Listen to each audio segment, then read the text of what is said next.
대선 얘기해볼까요? 대선이 오늘로서 딱 90일 앞으로 다가왔습니다. 그런데 윤석열 국민의힘 후보 뭐 하루가 멀다 하고 2030 청년층 표심 잡기에 지금 열을 올리고 있는데 이번에 간 곳은 어디였을까요? 영상 만나보시고 이어가 보도록 하겠습니다. 여기 막히면 안 됩니다. 네, 잡아주세요.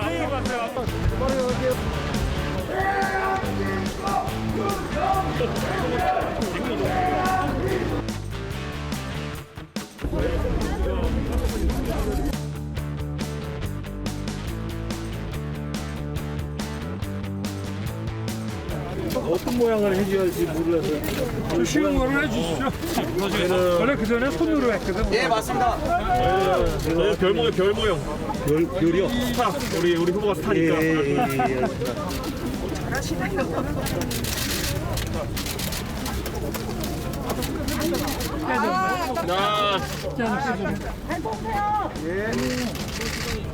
아이고, 선생님 감사합니다.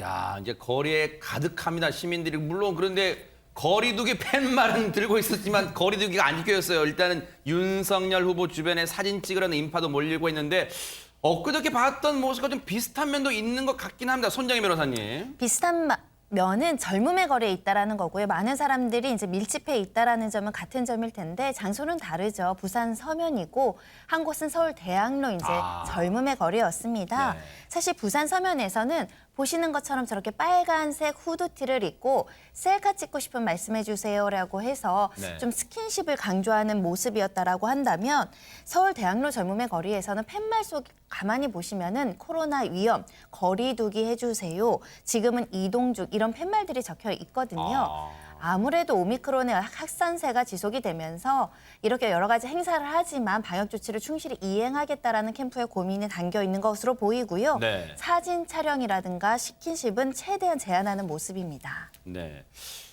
사실 저렇게 거리두기, 셀카와 악수 자제 부탁 일단은 의도는 좋아요. 그런데 앞서도 말씀드렸지만 어제도 그렇고 오늘도 그렇고 확진자가 7,000명이 넘어요. 그런데 사람이 거리두기는 전혀 안 지켜지고 있어요. 지금 저곳에서. 그렇죠. 지금 보면 거리두기가 전혀 안 지켜지고 있죠. 이제 대선 후보들이 다니는 곳마다 저런 일들이 일어나고 있는데 사실 위험한 부분이죠, 사실. 왜냐하면 7,000명이 이틀째 되고 있고 앞으로도 제가 볼 때 금방 그렇게 숫자가 줄지 않을 거예요. 지금 대학로에 갔을 때 장면을 나오고 있는데요. 저 장면 같은 경우 약 300명 정도의 사람들이 모였다고 해요. 아하. 그리고 지금 거리로 봐도 가까이 붙어 있잖아요. 네. 그런 상황이니까. 그리고 이제 사진을 찍다 보면 또 접촉을 하게 되고 악수하게 되면 이제 우리가 이제 접촉이 늘어나는 것 중에 하나가 손에 만약에 이제 그 세균이 묻었을 그렇죠. 경우에 바이러스가 네. 그게 전파되는 경우도 많이 있어서 사진 찍기가 예전에는 지금 이제 오른쪽 사진을 보면 윤석열 그리고 이준석 대표하고 사진 찍으러 50m 이상 대기줄이 생긴 거예요. 거의 팬덤이네, 네, 팬덤. 팬덤이죠. 이제 크리스마스 추리 앞에 지금 사진을 찍으려고 서 있는 네. 건데 저런 부분들이 이제 혹시나 이제 저런 행사를 했는데 저기서 한 명이라도 이제 확진자가 나오거나 이제 집단감이 일어나면 이제 모든 비판이 또 이제 그 선거 캠프에 돌아가거든요. 아하. 그래서 그런 부분들이 양측 다 여야 다 좀 주의를 해야 된다. 그렇지 네. 않으면 저기서 만약 확진자 생기면요. 엄청난 비난이 있을 겁니다. 그런 부분들 잘 주의해서 그러니까요. 선거운동 해야 될 걸로 보여집니다. 이제 저 거리두기가 잘 지켜지지 않은 부분은 언론들도 지적을 할 테니까 아마 이제 차제 선대위, 국민의힘 선대위도 아마 저 부분은 또 고민할 거예요. 그런데 앞서 영상 보니까 이인철 변호사님, 네. 이준석 대표랑 윤석열 후보 나란히 뭐 가서 뭐 이것저것 많이 하던데 뭘 한 거죠? 바로 달고나 뽑기 게임을 한 겁니다. 아하. 예. 여러분 이제 오징어 게임 보셨잖아요. 오징어 게임에서 뽑기가 이제 유행 아닙니까? 그래서 이제 둘이 또 친분을 과시할 겸 이렇게 뽑기 달고나를 이제 한 겁니다. 아, 여기군요. 네. 네. 근데 이제 그 달고나 할 때 이제 모양을 이제 본인이 고를 수가 있는데 이 대표가 이제 윤 후보에게 별 모양을 이제 추천합니다. 아하. 이제 스타가 되니까 네. 별 모양을 추천했고 뭐 이 대표는 이제 화살표 모양의 그 모양을 이제 선택했는데 네. 근데 이제 둘이 이쑤시개를 들고 나란히 집중하는 모습을 보였지만 결과는 꽝이었습니다. 네. 그만큼 스타 되기가 어려운 것 같습니다. 네. 근데 제 생각에는 이 두 분이 이 오징어 게임 영화를 제대로 안 본 것 같아요. 네. 이 비장의 무기가 있거든요. 뭘까요? 그냥 이쑤시개만 가지고 저렇게 하면 안 됩니다. 뭡니까? 침을 발라야 됩니다. 침을 발라가지고 사사사사를 하거든요. 네. 그만큼 이게 당첨되기가 어렵다고 말씀드릴 수가 있습니다. 네. 그런데 이제 대학로 하면은 이 젊음의 거리 그러다 보니까 또 청년도 생각나지만 대학로 하면 여러 소극장도 있잖아요.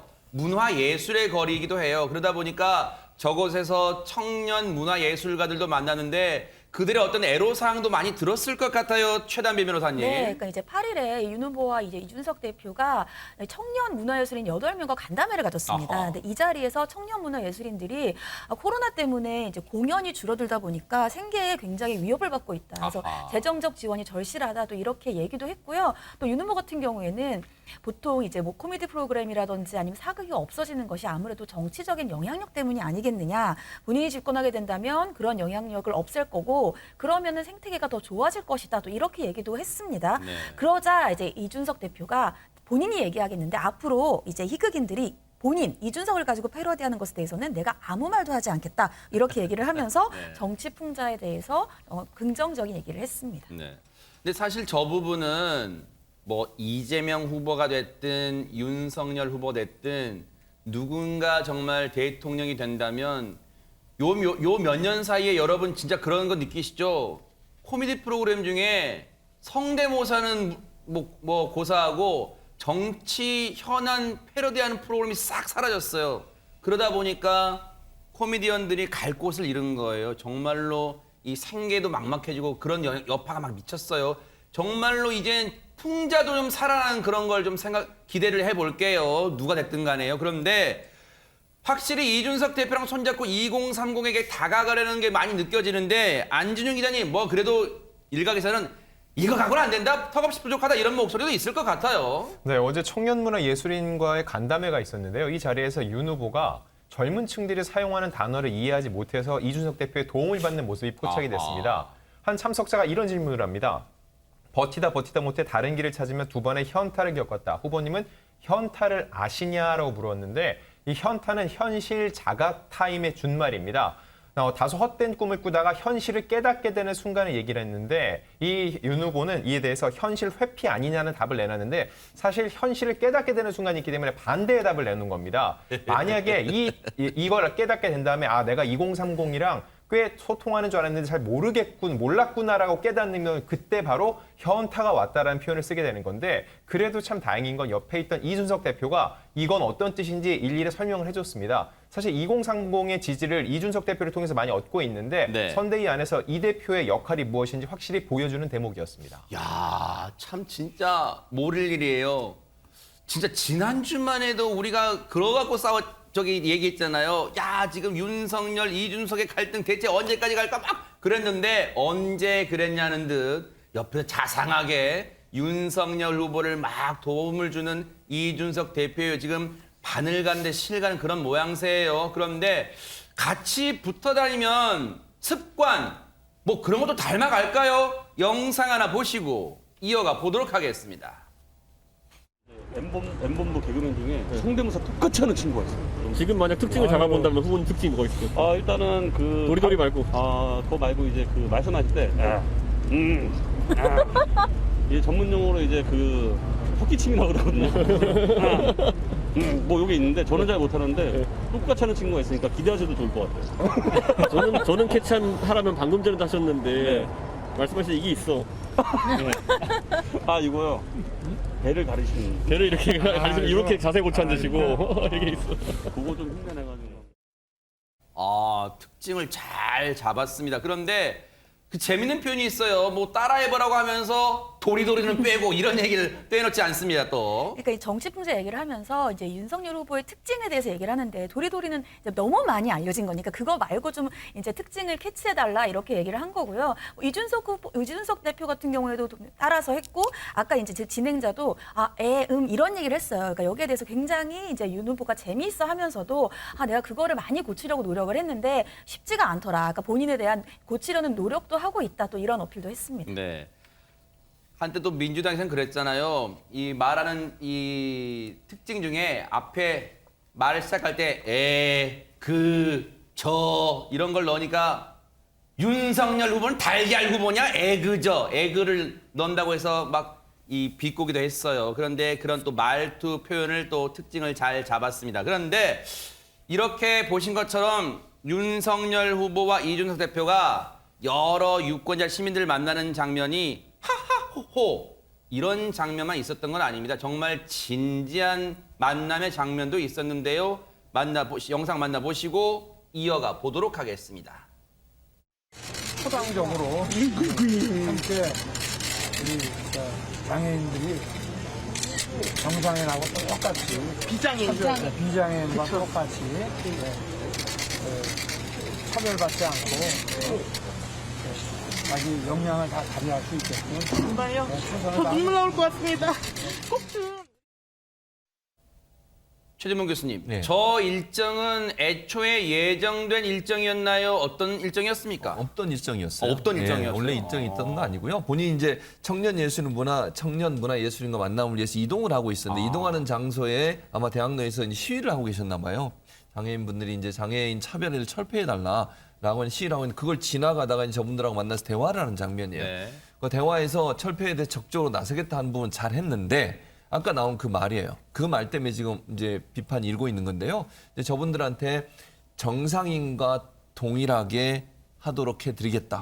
이 정상이란 말이 문제거든요. 왜냐하면 그렇죠, 네. 장애인 입장에서 가장 기분 나쁜 게 정상인, 비정상인이에요. 그 정상인의 반대는 비정상인인 거잖아요. 그러니까 장애인의 반대는 비장애인이에요. 네. 그러니까 비장애인이라고 호칭을 했어야 되는데 정상이라고 얘기하면 네. 장애인들 입장에서 그럼 내가 정상인이 아니고 비정상인입니까? 라고 반문할 수 있는 거거든요. 네. 그래서 더 이상 뭐 저기서 논란이 있지는 않았지만 저게 언론에 보도되면서 대선 후보가 장애인에 대한 관점이 잘못된 거 아니냐 이런 비판이 일고 있는데 네. 말 한마디 한마디도 이렇게 중요한 겁니다. 사실은 맞아요. 대선 후보들 어디 가서 무슨 말 한마디 하면 그 말 때문에 엄청난 비판일 수도 있고 또 엄청난 논란이 될 수도 있어요. 그래서 말을 할 때는 항상 조심해야 된다. 네. 특히 장애인 앞에서 비장애인이란 말을 해야지 그 정상인과 비정상인처럼 이렇게 구분해서 얘기하는 것은 지극히 잘못됐다. 네. 이 부분은 주의하셔야 될 걸로 보여집니다. 그리고 현장에서 이제 이 비장애인이라고 표현해달라고 지적하니까 곧바로 또 정정하는 모습도 보이기도 했고요. 지금 아마 지하철을 이용하시는 분들은 아시겠지만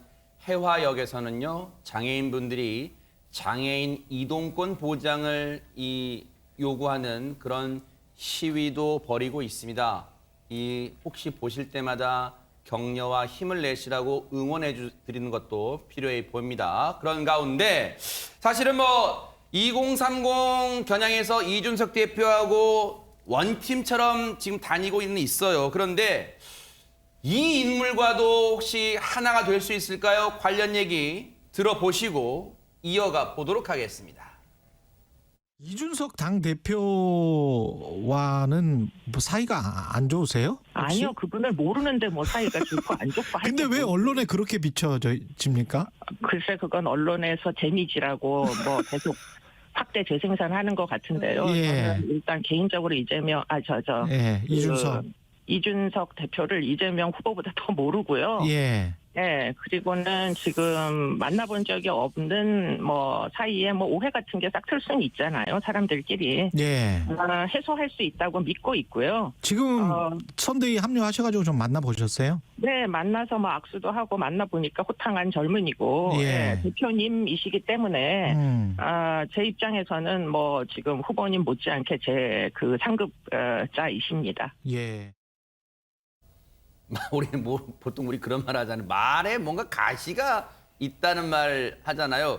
뭔가 지금 이수정 공동선대위원장의 얘기를 들어보면 이인철 변호사님 일단 직접적으로 안 친하다고 했어요. 친할 기회도 없잖아요. 지금 서로 알도 못하는 사이인데 지금 말투를 보면은 글쎄요. 조금 뭔가 좀 감정이 남아있나요? 어떻습니까? 아무래도 공동선대위 될 때 이준석 대표가 반대를 했다고 전해지지 않습니까? 자신을 반대한 사람을 그렇게 썩 좋게 평가하지는 않겠죠.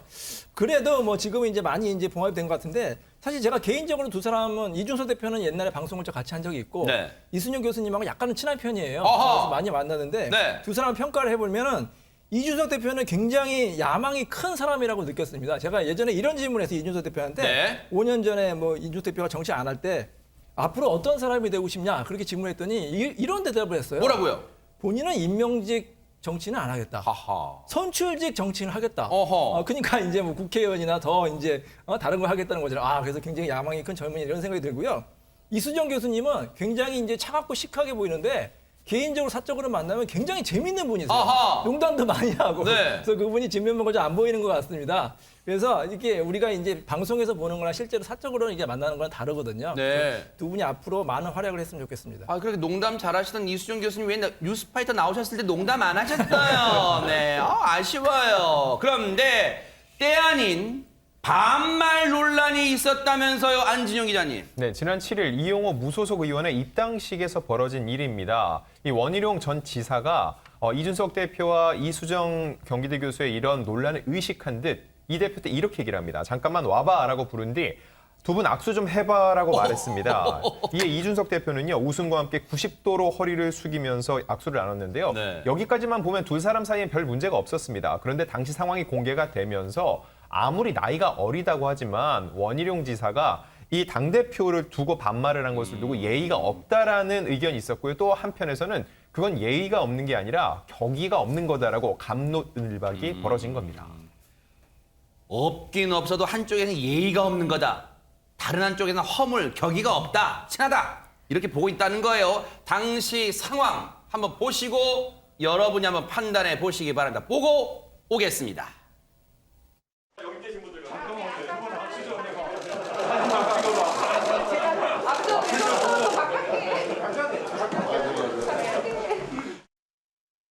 일단 저 표현에 뭐 원희룡 본부장이 잠깐 일로 와봐 악수해봐 하니까 일단 좌중에서 폭소가 터졌어요. 근데 최진봉 교수님 보실 때는 어떤가요? 지금 무례한 상황인가요? 어떻습니까? 저는 저게 이제 개인적으로 무례하냐 안 하냐의 문제보다는요. 아하. 공적인 자리잖아요. 그러니까 입당을 하는 자리고 언론들도 와 있고 공식적으로 행사가 진행되는 과정에서 대표를 향해 대표가 물론 어리고 뭐 예전부터 알고 있었을 수 있지만 그럼에도 불구하고 저런 표현을 하는 것은 저는 부적절하다고 생각합니다.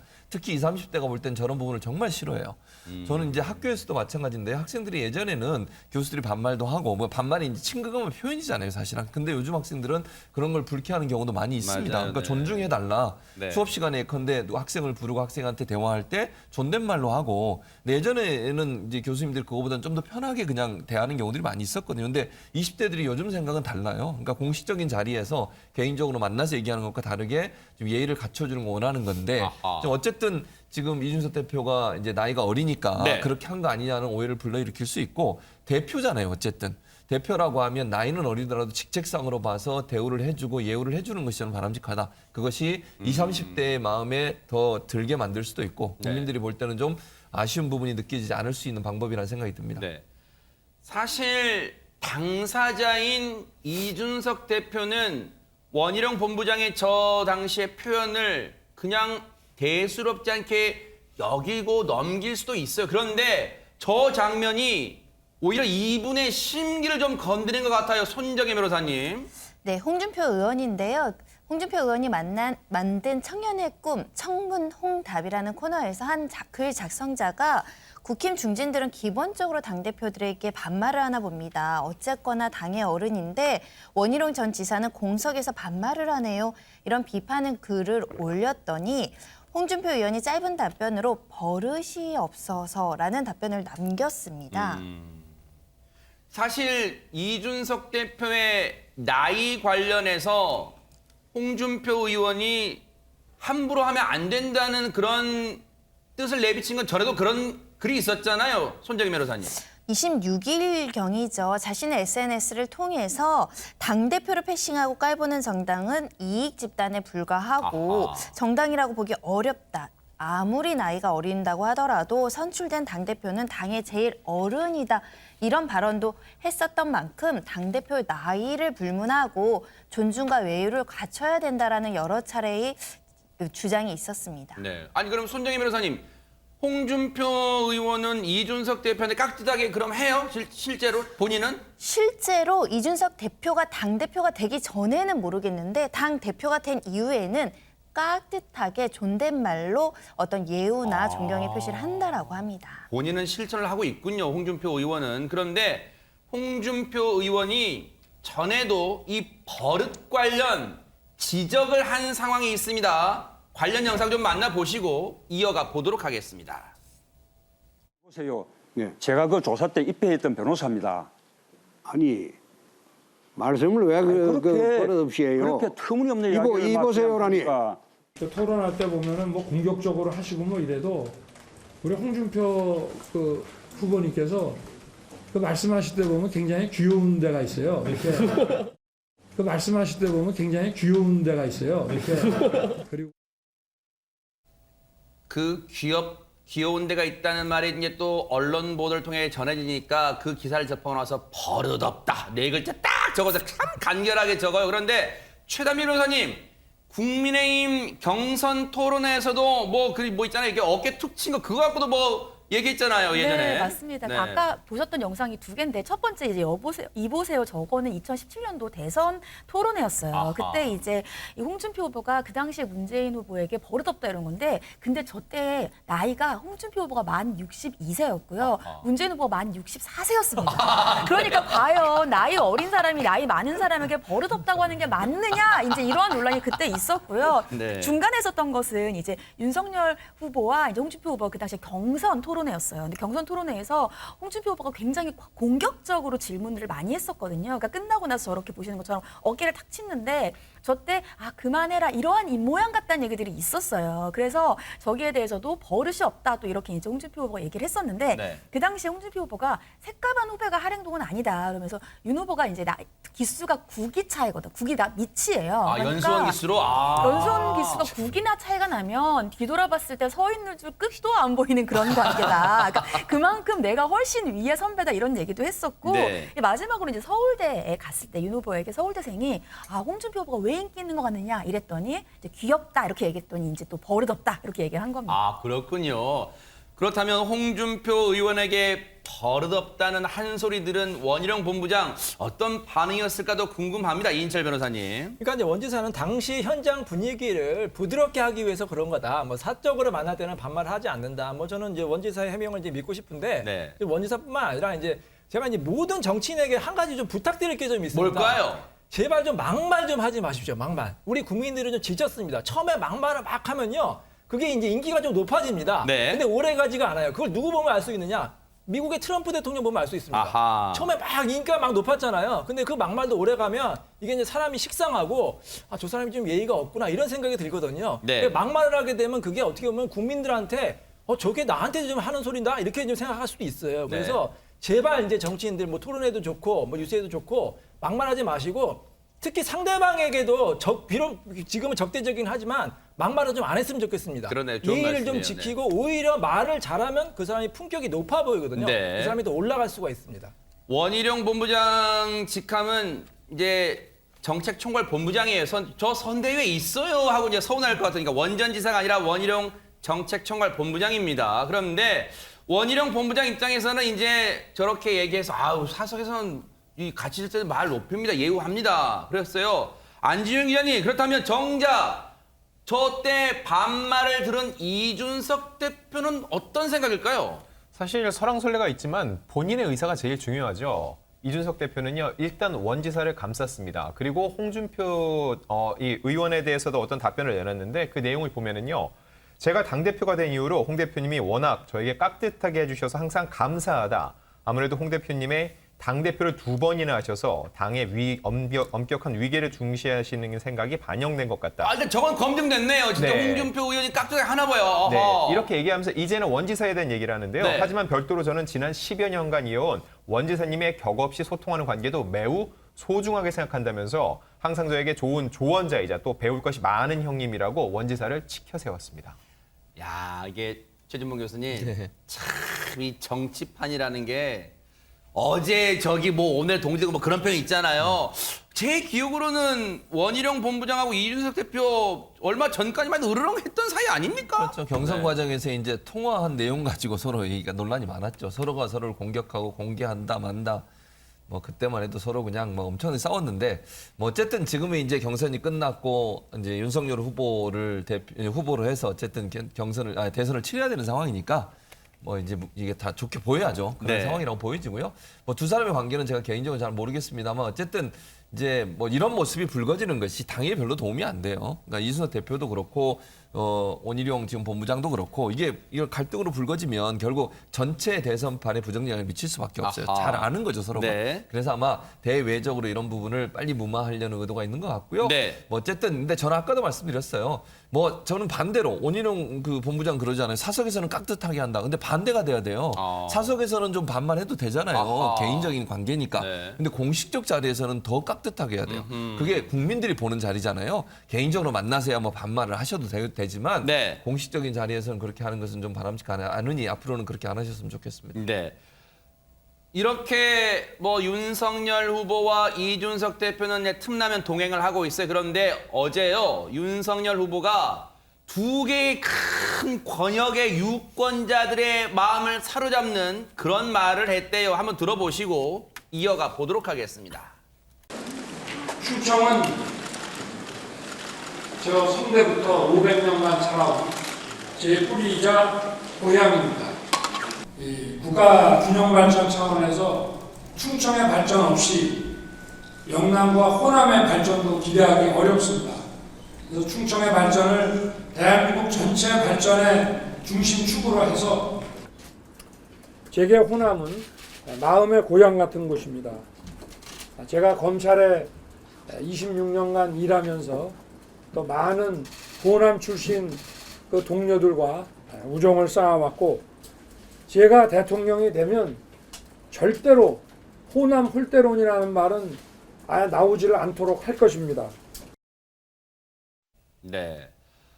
뭔가 지금 충청의 마음도 잡고 호남도 건드리고 지금 이랬어요. 손정희 변호사님. 충청과 호남에 이제 구애를 하는 장면을 보신 건데요. 어제였습니다. 오전에는 충청도 관련한 행사에, 오후에는 호남 관련한 행사에 각각 참여한 건데요.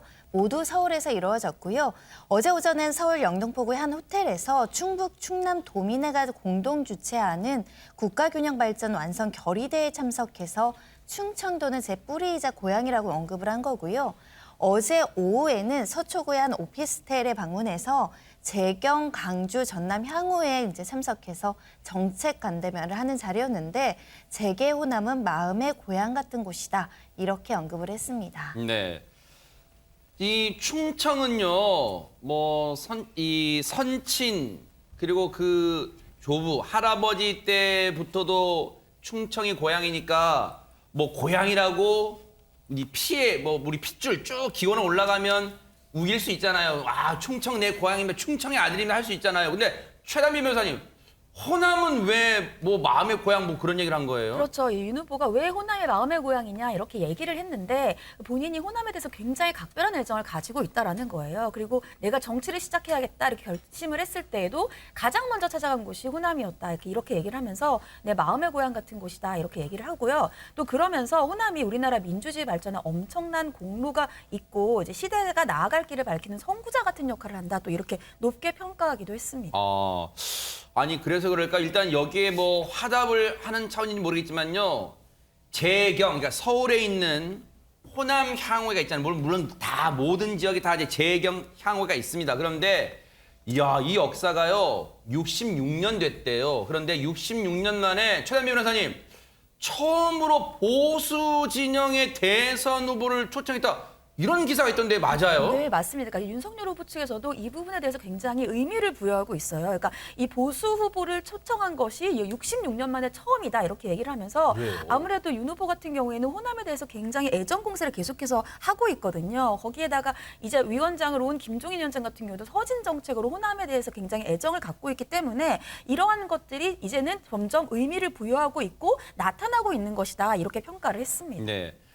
하지만 이제 뭐 단추 하나 끼운 정도의 왜냐하면 최재범 교수님 아직까지 호남 분들 전체가 마음을 열기에는 그리고 윤석열 후보의 노력이 턱없이 부족하다고 많이 느끼실 수도 있어요. 그렇죠. 일단은 지난번에 전두환 씨 옹호 발언 때문에 얼마나 큰 폭풍이 있었습니까. 그것도 이제 해명하고 무마하려고 광주까지 내려갔었고.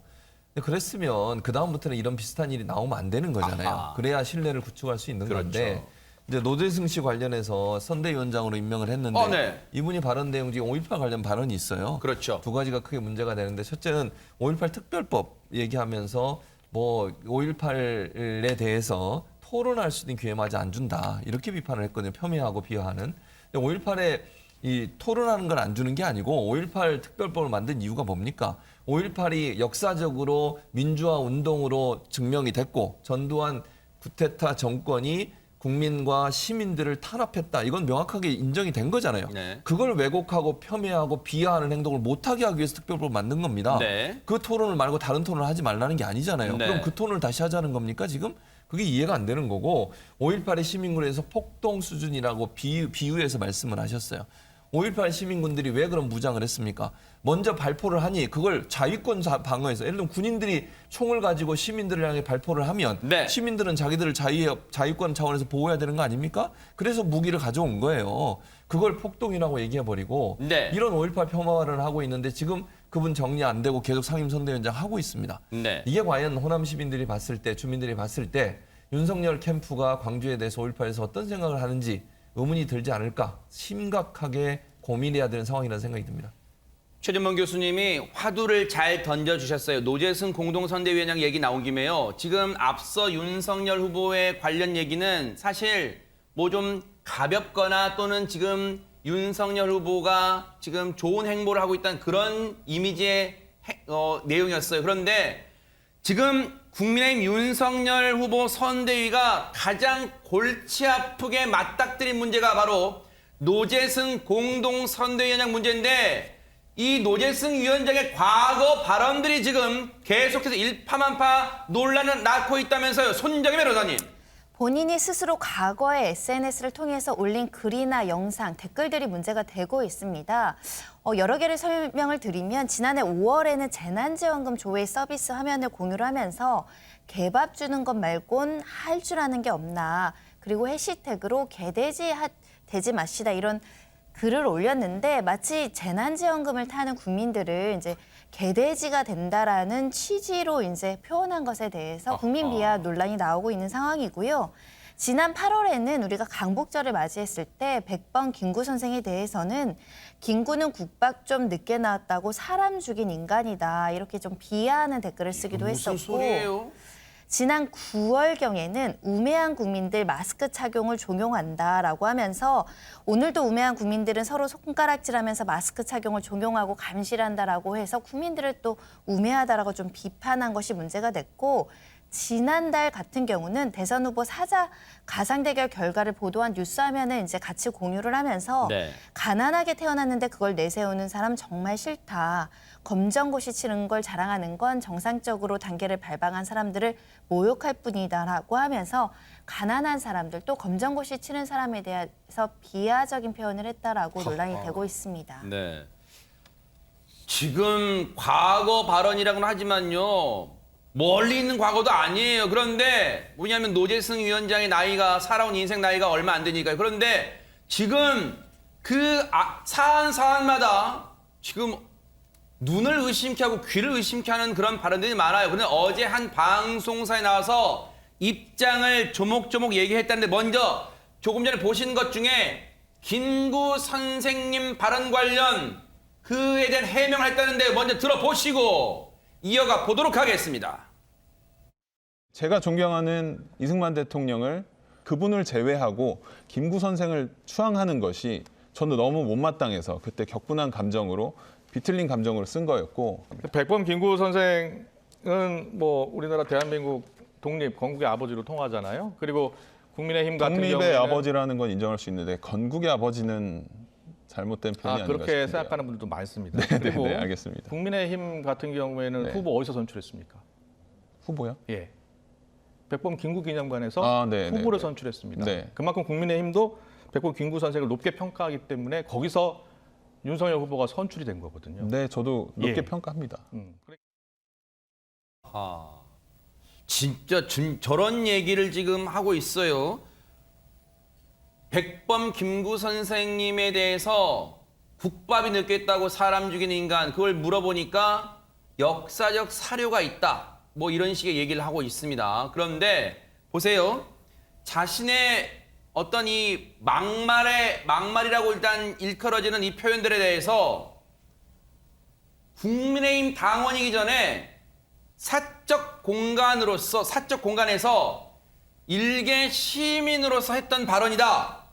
뭐 지금 이런 투로 얘기하는 겁니까? 안진영 기자님. 네, 이 입장을 고수하면서 이 해명이 불가능한 내용은 없다고 생각한다라고 전제를 했고요. 아까 얘기하는 것처럼 백범 김구기념관에서 대선 후보 윤석열 후보가 선출된 거에 대해서는 본인이 국민의힘도 이걸 높게 평가하는 거에 대해서는 저도 그렇게 평가를 한다라고 해서 다소 한 발 무르는 듯한 반응을 보였습니다. 그런데 이 한 언론과의 인터뷰 직후에 재차 입장을 표명했는데 이때 입장이 살짝 달라집니다.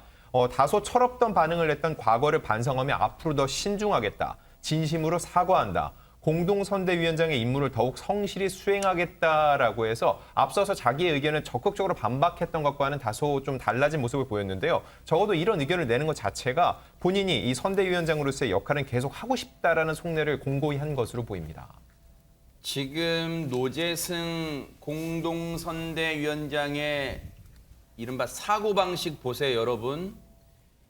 인생을 얼마 안 살았지만 보세요. 자신이 과거에 했던 발언이고 그때는 국민의힘의 당원도 아니었다. 그냥 일개 시민이었다. 그러면서 뭐라고 하냐 아까 들으셨죠?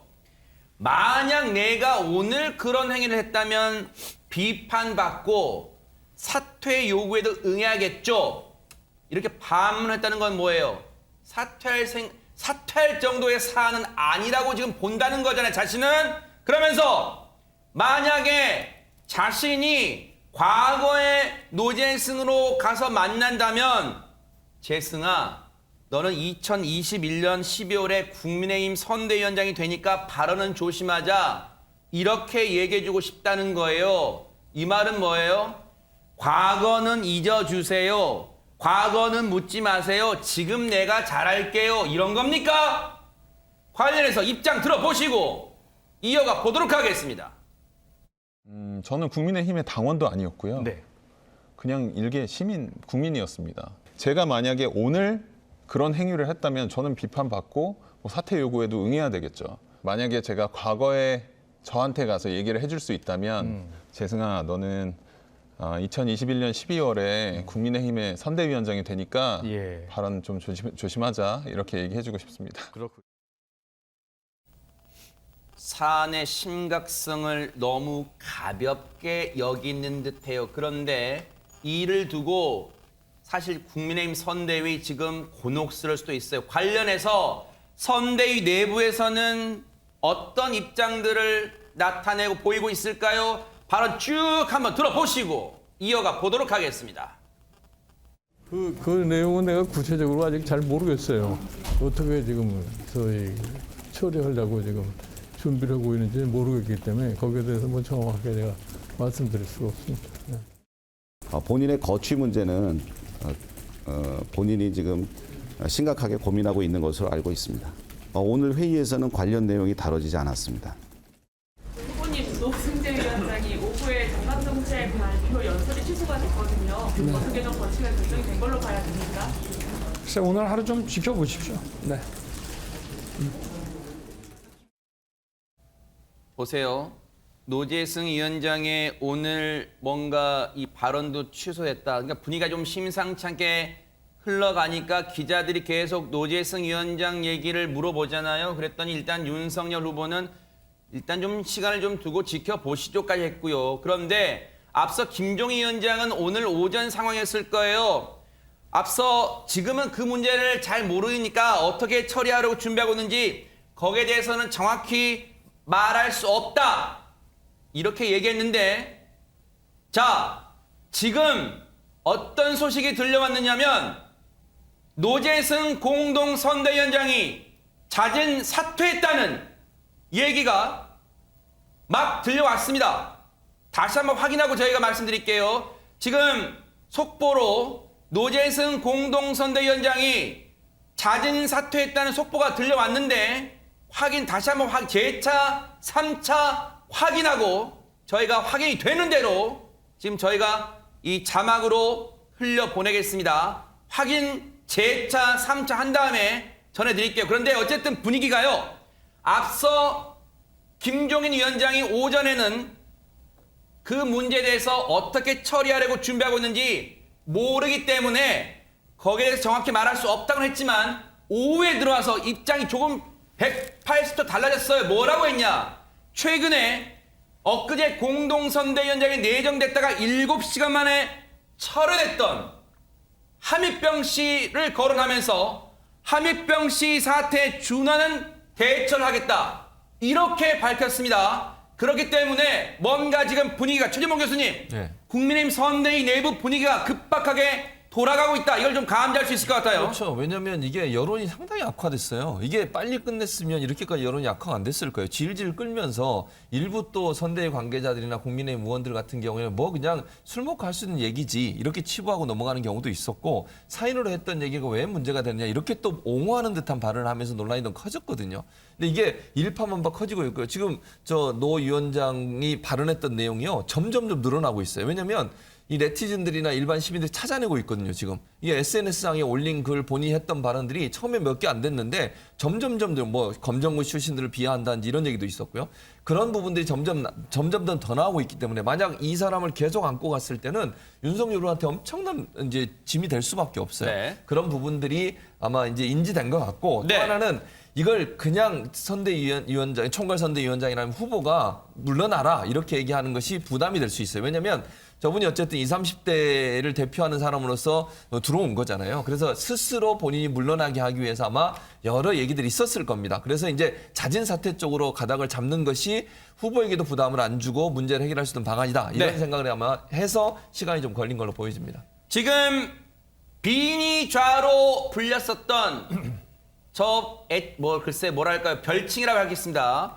비니좌, 비니, 챙이 없는 비니를 쓰고 좌, 뭔가 뭐 으뜸이다, 잘한다, 전문이다, 특기가 있다. 그런 본좌에서 따온 좌를 붙여서 지난 보궐선거 때, 서울시장 보궐선거 때 오세훈 후보 지리연설도 했었던 그때 유명세를 치렀던 노재승 씨가 국민의힘 공동선대위원장에서 사퇴를 하면서 지금 전해지는 사퇴 변은요, 최단비 변호사님, 국민의힘 선대위 내부가 결정을 하기에 지금 상당히 부담스러워하니 그 부담을 덜어주기 위해서 본인이 자진 사퇴하겠다 이런 입장을 밝힌 것으로 전해지고 있습니다. 네, 그러니까 말씀하신 것처럼 속보에 따르면 지금 노재승 위원장이 이제 위원장이 됐죠. 본인이 스스로 자진 사퇴하겠다, 윤석열 후보에게 부담이 되는 것 같다, 이제 이런 속보가 들어왔고요. 사실은 원래는 오늘 정강정책 TV 연설이 원래 계획되어 있었습니다. 그래서 오전까지만 해도 이 연설을 하고 나서 어떠한 흐름이 있는지를 보고 나서 결정을 하지 않겠느냐 이런 얘기들이 있었는데.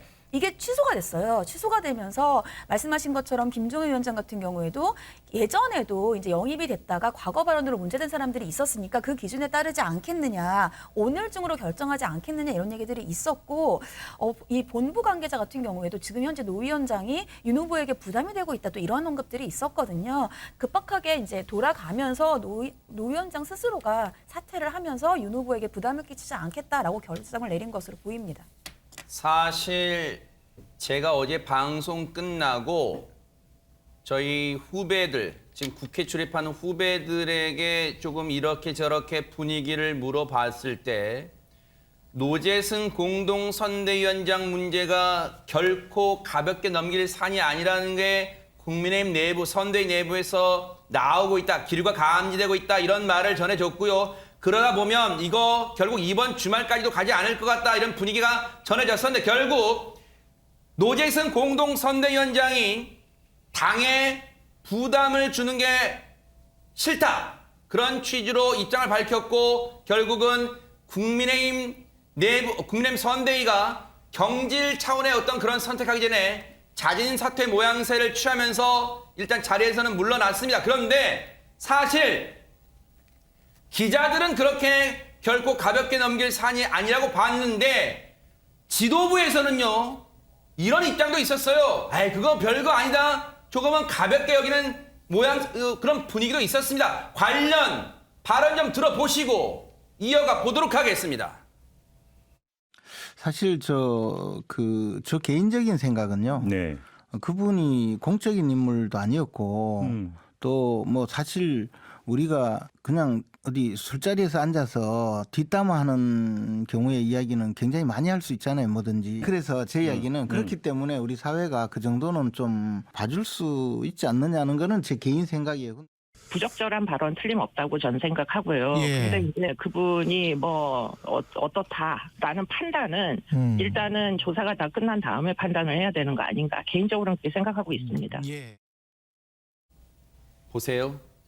이수정 공동선대위원장은 부적절하다고 분명 입장을 밝혔는데 김재원 최고위원의 일단 인식이 지금 노재승 공동선대위원장이 자진 사퇴는 했지만 이 부분의 여파가 김재원 최고위원의 발언 때문에 계속해서 여진이 남아있을 것으로 지금 보여요. 최재문 교수님. 그렇죠. 그러니까 그게 더 문제라고 저는 봐요. 그리고 김재원 지금 최고위원뿐만 아니라 권성동 총괄 본부장도 살다 보면 실수할 수도 있다. 이런 뉘앙스의 말도 하셨고요.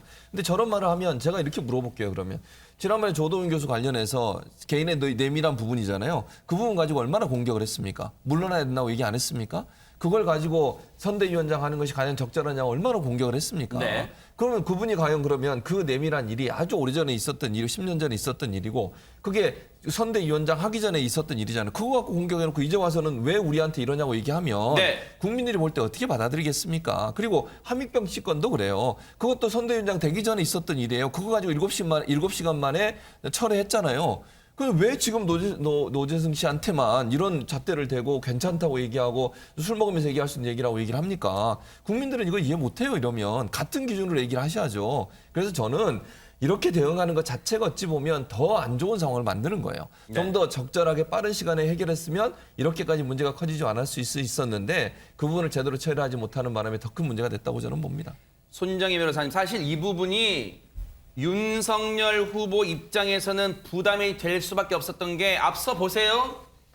호남은 마음의 고향이라고 재경 광주 전남 향후에 가서 얘기를 해놓는데 이게 노재승 공동선대위원장의 이 문제를 결론 짓지 못하고 매듭짓지 못하고 계속 갈 때는 엄청난 부담으로 작용할 수밖에 없었다. 이런 생각도 있었을까요? 어떻습니까?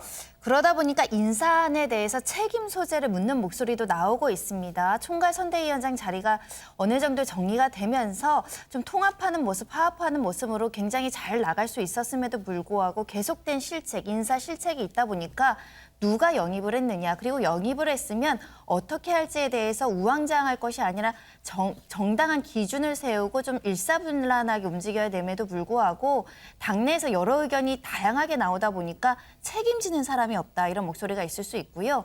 민주당이든 국민의힘이든 지금 인선 하나하나 선거에 영향을 미칠 수 있기 때문에 신중해야 되고 또 잘못된 인선에 대해서는 또 사과하고 또 사퇴하는 모습도 사실은 조금 일사불란하게 처리해야 된다, 이렇게 말씀드릴 수 있습니다.